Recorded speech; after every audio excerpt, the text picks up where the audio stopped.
I know why a lot of people want a Leica, but why? Who is a Leica actually for? Let's take the money Mm. out of it. Like, who's this Well, actually designed money's a for? big part of it, though. Yeah, but there's got to be So, a practical use for this thing. Like well, okay. on So, top of what, like getting a Canon or a Nikon. oh, I see what you're saying. You're okay. Like, what's the So you're saying functional yes, reason? it's expensive. Functionally, Yeah. okay, there's a couple things. I would say maybe not everybody, but some people like the aesthetics of whatever it is, a car, a motorcycle, a house, a camera, whatever. Some people appreciate the design and aesthetics. Well, I am a designer by trade, so I look for that sort of stuff anyway. So I like the way it looks, but of course, it has to function. So it needs to take pictures. It needs to make it easy for me, an enjoyable process, right? Yeah. So one thing, yeah, wow, that's huge. That like covers the whole screen. Yeah. Yeah. So anyway, I took this picture, that's my Leica SL2 with the lens I told you about. That's Yeah. the 50 millimeter Summilux lens that I am not in love with. The images come out really good, but the tactile feel, because it's a manual focus lens and the Uh, aperture ring, that's the only things that you move on that lens, right? It's not much better. I would argue it's probably not as good as the Voigtlander lens that I had for my Nikon. I had two of them. I had a 15 millimeter and a 40, Interesting. and I kind of liked the aperture ring on the Now, Voigtlander better. now is this, because I'm curious, because is that lens a new lens or is it like an older lens? You know what I mean? Well, so I sent you two pictures. The Yep. one, Okay. So I'll that pull that one up. one, the picture that you have up now is of the brand new lens. I think that lens came out in 2023. So it's the newest version they make of that 50 millimeter lens. And that is an M lens, which is adapted to this SL2. So the lens mount's a little different. So I need an adapter to put on there. Okay. So in this case, I have an M to L adapter, Okay. which is a little short. It's about 3/8 of an inch long. It's a ring that you put on, and you put one lens type onto another lens type. But yeah, anybody who's a photographer knows what an adapter is. Well, I'm But for those that don't, trying to pull up this other that's what. one. So Now the other one, the other lens that you see, I'm gonna pull that up here. that is a older Voigtlander lens. It's still silver, so I like the God look damn. of the silver lens. Yeah, I like the look of the silver lens on the black body for whatever reason. I just like mechanical stuff, so anything metallic and silver I like. There we go. That So looks this good. lens Look at that. is, and you can see the adapter on the back too. It looks like a little different, looks more like Yeah, a yeah. gray color. Well, that's actually a close focus adapter with a helicoil that allows me to basically extend the lens, sort of like a mini extension tube, so I can actually get closer to my subject if I want to. So is that rotation or is that extension?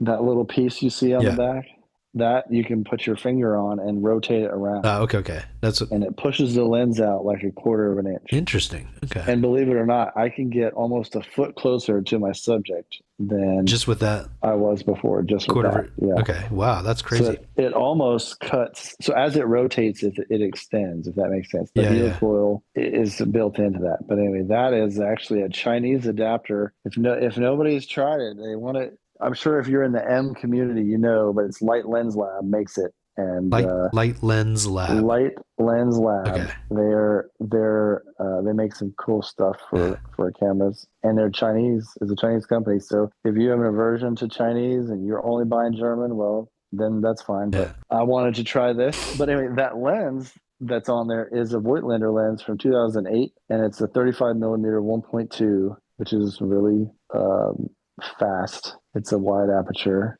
For those that know what that means, it lets in a lot of light because it just basically opens up the front of the lens. Yeah.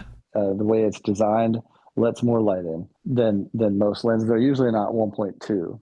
It's usually pretty fast. But anyway, I found that used on eBay for a pretty good price, and it's like one of my favorite things now because it's a solid brass lens. It's heavy, it's well built, it's smooth focusing. Yeah. It's like a tank. Well, the camera is like a tank too, so it's perfect. I was gonna You say, know, like, because I don't particularly like I understand because they're kind of going bare bones as possible. So that's why they have the look. But it kind of, how the lens looks, like it looks robotic, or you know what I mean? Like it looks like a machine, like a tank, as you mentioned. It makes that camera look so much better. Because it gives it some additional life there. So, because I like the cameras that look like the lens, right? I like the cameras that look like they're a machine. So like your Canons or Nikon, when they were making the was that the Z series or whatever that is that you have? The Nikon ZF. Yeah. That, like that old kind of a mechanical looking camera design from, what is that, the 80s, I guess? Yep. Yeah, that looks, that's what I like about cameras as far as like aesthetics go. But for now, I'm getting into the like why Leicas, right? So why? Yeah. Okay, so some people here's again, I'm learning along, this is just my journey. I started a lot later. I've been into photography since the early, I would say mid to late 2000s. Yeah.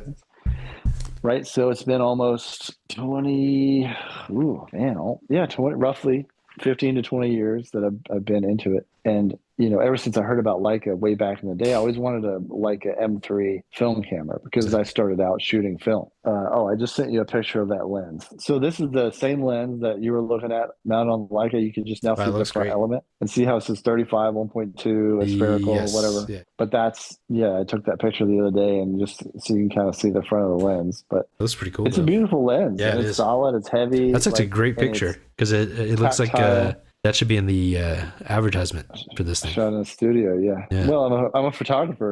Yeah, I know, right? So I can take decent pictures. Actually, yeah, that's a good point. This actually is brought to you by Gould Photography. So this episode, huh? Yeah, and future episodes technically. I'll make that commercial later though. But I got to write it and make it entertaining. Okay. But and you also you have to send me some things for that as well, so I can put it all together. Oh yeah. Some shots with your hair blowing in the wind and on mountaintops. Yeah. Maybe carrying logs, like that'd be good. Chopping wood. Yeah. What? He's a photographer, but all I can see he's doing is just chopping wood. Yeah, I gotta hire that guy. Look at him. Is he a lumberjack photographer? West Virginia? The mountains of West Virginia? Appalachia? I'm yodeling. Say cheese. That's more like a fight announcer. Say cheese. Okay, so Leica. Back to the Leica. Yeah. All right. Some people, and this is what I've heard over the years, right? Some people say, "Oh, the colors that come out of the Leica." I don't know. I've seen your pictures, and they're pretty similar. It's the same. It's the same sensor now as in the Lumix camera. I think. Okay. I think they literally collaborated with Lumix to make it because I saw just this week a YouTube video where someone compared the Leica to the Lumix GX5 or something, whatever it was, the comparable Lumix camera, and they're like, yeah, here's the photo on the left and here's the photo on the right. Guess which one is the Leica? Guess which one's the Lumix? And I don't think you could pick them out. They were literally the same. So that's out, right? It's not the colors. Well, maybe it's the build quality. Yeah, I like that part of it. No. Maybe it's the name. If your ego prefers that, possible. The process, it being heavy, well built, tactile, the shutter sound, the manual focus lenses. Again, I like all that stuff, but really, I think my Nikon ZF has arguably, in some ways, they're both happen to be 24 megapixel sensors, so it's not like it's got more megapixels, but the low light's pretty good on both of them. I mean, it's reasonable. Usually 6,400, 12,000 is probably the max, but you can push it up to, 20, 30, 40. I've even pushed the Leica up to 50,000. It's pretty rough once you get that high, but it will go that high if you had to, an emergency, right? So yeah, I mean, you're spending a little more money too. I mean, I basically knew the ZF was $2,000. Brand new, that this Leica SL2 was probably somewhere around the $5,000 mark. But I didn't pay $5,000 for that. So there's a little money part of it, but yeah, I guess why people would shoot it, I don't know. I would argue that you can get the same, if not better functionality and maybe image quality out of some Nikon, especially the new lenses. They're Mm-hmm. really good. Leica has a great set of lenses too, so there's probably not much difference there with the new Nikon S lenses and the Leica lenses. They've been Mm-hmm. pretty good. They're all weather seal, so they're all getting closer and closer. I think that where cameras may have differed in the past, technology, incremental improvements over time is just making Yeah. everything better and better. So who's the Leica for? Well, you can't ignore the money part Yeah. because there's that. And the truth is too, some of the other functionality is even harder to deal with in the Leica system because Canon and Nikon just do it better. Mm. So maybe now the Leica SL3 has a better autofocus system, but that's just the last year that they came out. I mean, Last year that's or just this one year. point as well. Like, Yeah, that's like well, going from like autofocus. a iPhone 15 Yeah, to a 16. Like, it's what did you actually change here? yeah. It's like, Well, the Canon R5 has been out for years now. okay. About the same time the Canon R5 came out, the Leica SL2S came out, or SL2s, So right? is that the equivalent of like? Yeah, I Okay. guess so. It's a mirrorless. They're both mirrorless. Okay. They're not the Big Daddy Pro cameras, but they're like more like the prosumer Okay. version. They're what they're Is that what a real like term? Or did you make that up? prosumer. I I like did that. not make it up. I like No, I that got term. it from someone. Prosumer. Yeah, prosumer. It's like the consumer Yeah. brand or the consumer level, Yeah. but you're not a professional photographer, but you're like the consumer, but you want the nicer Yeah. version, like your uncle at the wedding. He's Yeah. older, he may be in his 50s, he does some photography and he can afford a nice camera, a Yeah. big camera with a nice lens. And so that's where you get that, like this concept of Uncle Bob at the wedding having, Yeah. a lot of wedding photographers should have professional gear. And if you're not, then sometimes people at the wedding will have a nice camera, a nice lens, and they might think because they have this camera and lens that they can take photos just as good as yours, if not better, Yeah. Well, it's like because it's the gear. I guess it's like So going there's that. to the if you go to Best Buy and you go like the down the line of TVs and you get to the end of the Mm, line, and it's like that's the top mm, of the line for the prosumer, and then there's yeah. the Magnolia room next door. Like Oh, okay. right, which is like the Denson and like super high end. And you're uh paying 10 grand for a TV, right? yeah, well, just the TV, and then like another Yeah. 10-15 grand for the sound system. So Right. if Yeah, that, right. So if that, exactly. So like, that's exactly what yeah, it is. If you get the new Canon R1 or the Nikon Z9, those are the $6,000, $7,000 cameras or whatever, the higher end okay, professional. That's the best that they make for photography.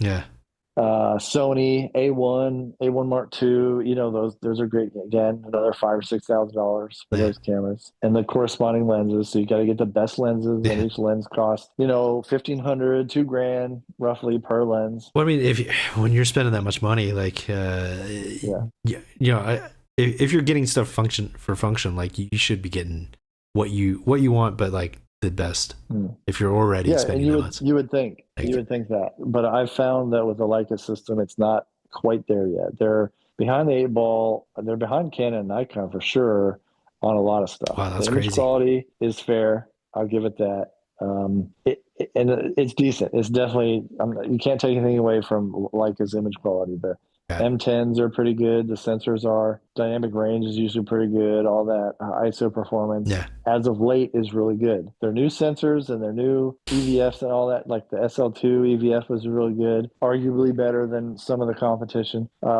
But the video wasn't there until recently. The autofocus wasn't there until recently. The battery life definitely sucks. I'll say that. I had to buy a second battery almost immediately wow, that's terrible.